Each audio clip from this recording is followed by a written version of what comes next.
Hello there, my name is Ismail. So today we're going to be looking at how to make a palm tree, something like this here, and something like this. So yeah, so palm trees look like coconut trees, and I'm not really sure if this is a coconut tree or a palm tree because I've even searched on Google, and what I'm getting, something, they all look the same to me at least.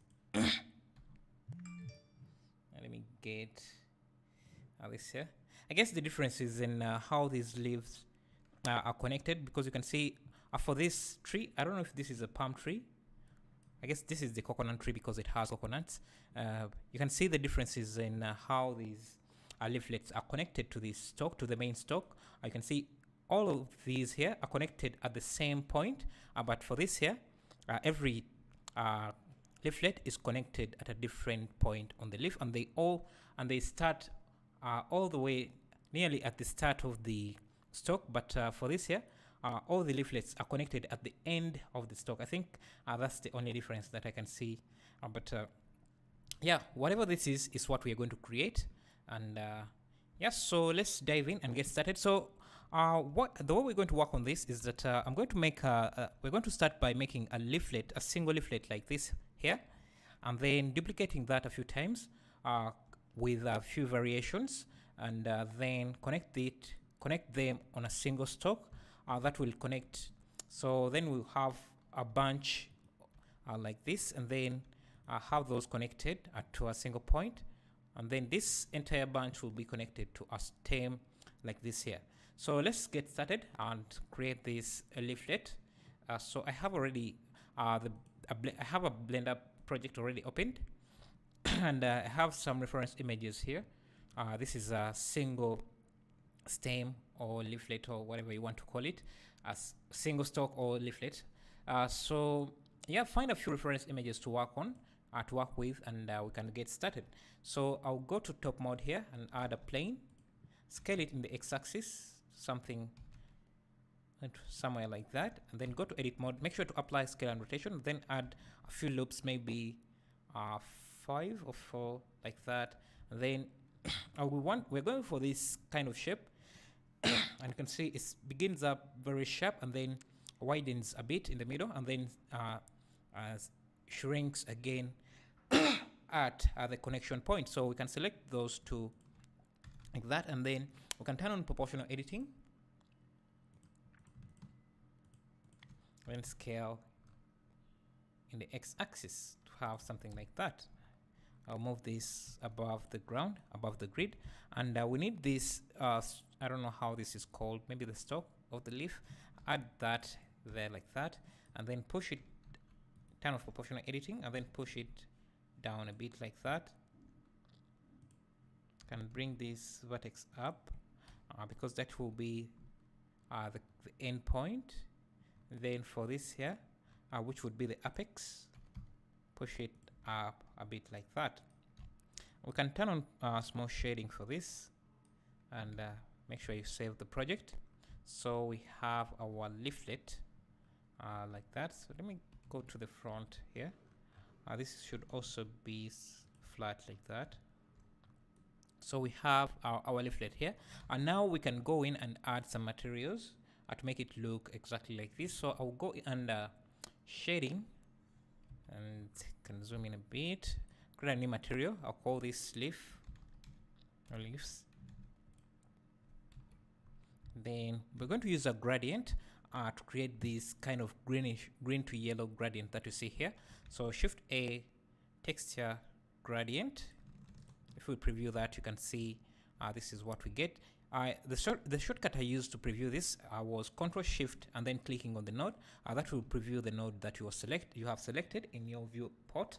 To have this enabled, to enable that shortcut, you need to go under Edit Preferences and turn on the Node Wrangler add-on. Just go under Add-ons and then search for Node Wrangler to have that enabled. That will give you access to shortcuts to the node's shortcuts that you don't have by default. So after that, we can add in a convert color gradient so that we have some control over our gradient. Now we can come in here and start adding some colors. So we can see it starts off with a greenish color and then ends off with a yellow color like that. And we need to make this a bit darker. Maybe this is a bit brighter. Maybe you can bring this. So you can see there is a gradient that comes from this side to here, and then another gradient that comes from down to here. So from this side and then at this side. So for this, let's first work on this here. Let's make this greenish like this. Maybe we can add another gradient here, another node.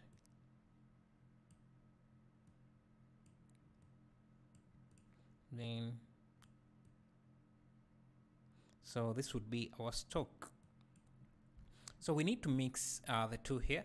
So we need another gradient that comes from this side to this side. So for that, we're going to create another, just duplicate this gradient, Shift D. If we preview this, it looks exactly the same. We need to flip it so that it comes from this side to this side. So under the car ramp, you can click on this chevron icon and then flip colors. So now we get the same thing, but on the opposite side. And then we can mix them together with a mix node like that. Then change the blending mode. Let's see what would work here. No. Can screen. Multiply. I think multiply is better. So we need this stroke to be more powerful in the middle here and not this wide. So we can shrink it a bit by changing the gradient. Don't just change one gradient. Also make sure to change the other gradient.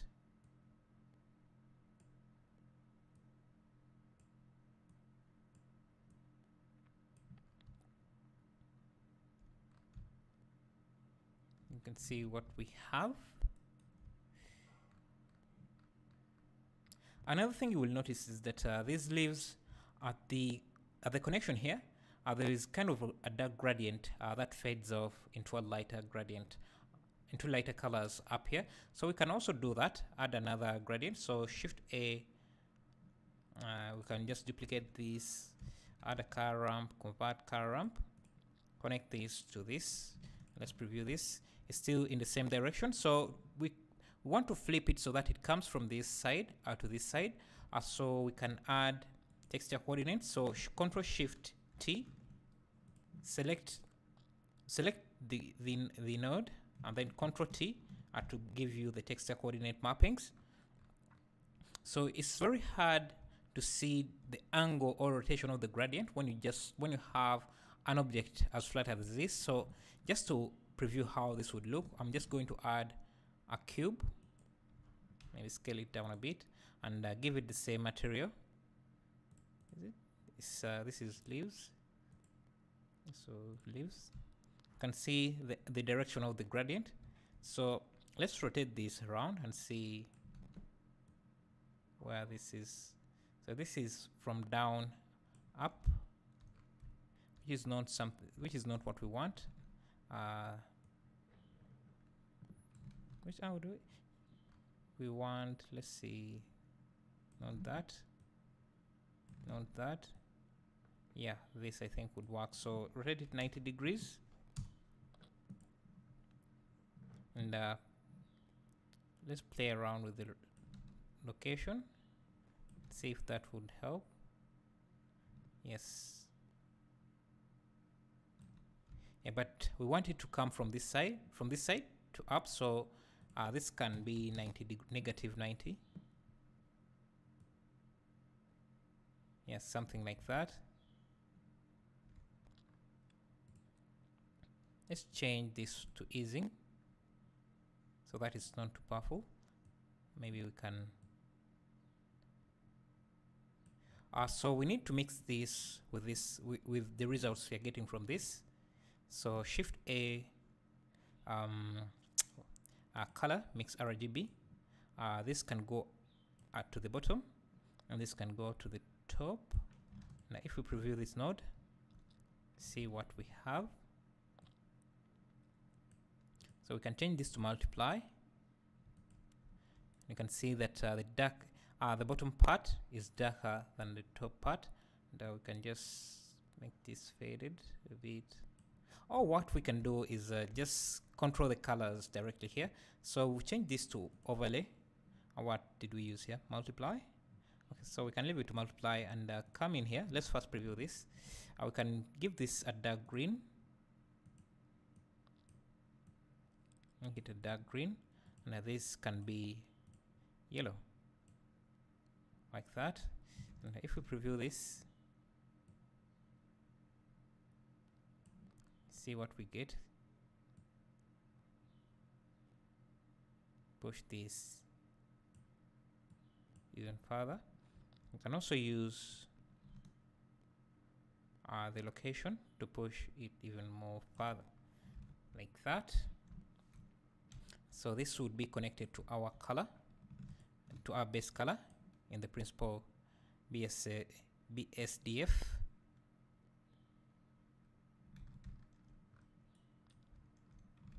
And this is going to be our leaflet. So if you want to add in more details, you can find a texture. So Shift D. Sorry, I will navigate to my texture folder.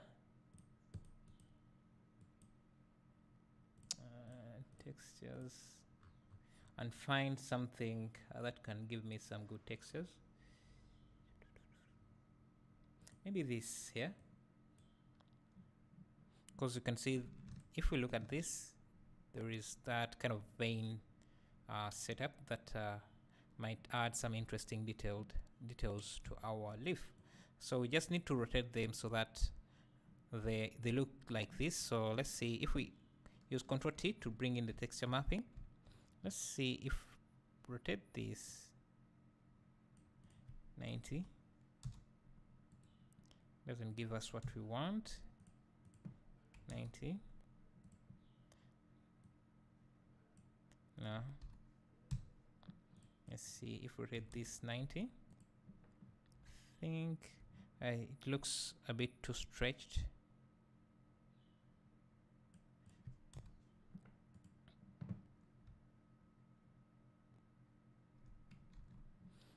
Let's try changing this to object and this to box.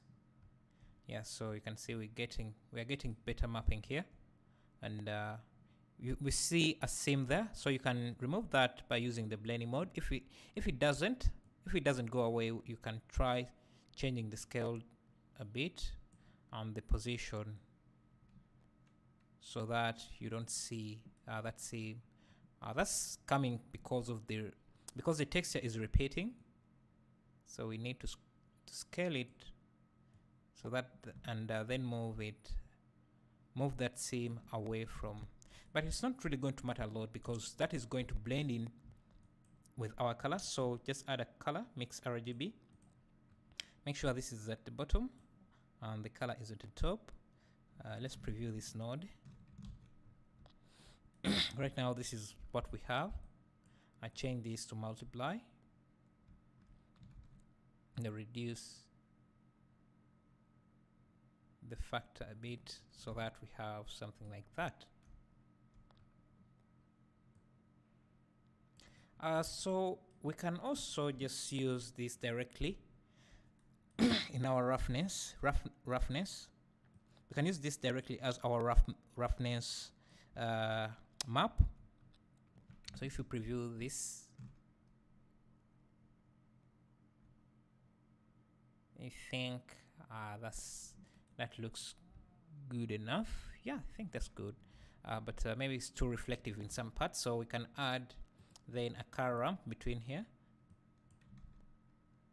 and change this to a brighter color so that we don't have too much roughness there. And maybe this is too, if you select this, you can also turn that down a bit, and we can again use this here as our normal map. So we can add a vector bump, then use this as our height, connect that to the normal.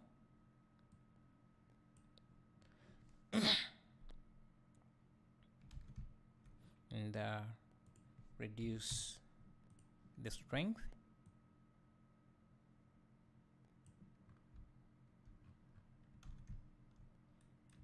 And we have our leaf.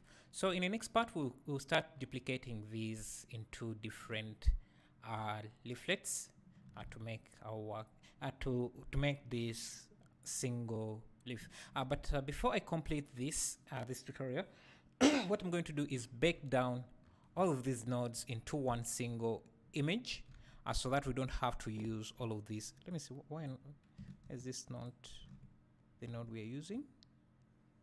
Should be,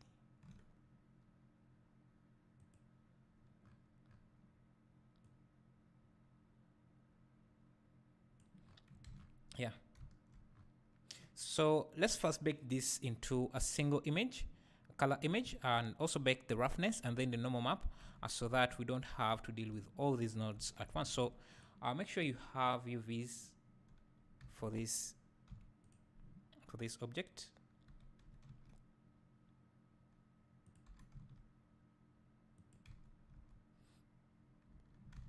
You know what? I think I will do that in the next part. So thank you.